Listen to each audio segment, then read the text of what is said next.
Ganito nananakaw ang GCash. Pwede itong mangyari sa'yo. Maraming Pilipino ang nawalan ng pera sa GCash. Hindi dahil mahina ang GCash, kundi dahil hindi nila alam ang mga tricks ng mga scammer. Trick number 1, fake GCash SMS. Nagpapadala ng message ang mga scammer na parang galing sa GCash. May link na nagre-redirect sa fake website. Huwag mag-click ng kahit anong link sa SMS, kahit parang legit. Trick number 2, fake customer service.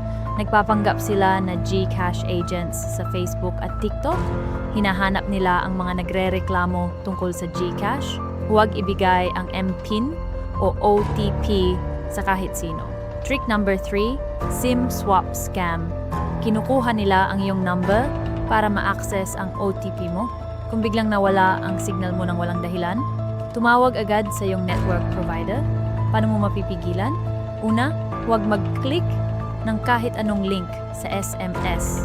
Pangalawa, huwag ibigay ang MPIN at OTP sa kahit sino. Pangatlo, i-enable ang Face ID o fingerprint sa GCash. Pang-apat, regular na palitan ang MPIN. Comment ligtas ako kung secure na ang GCash mo.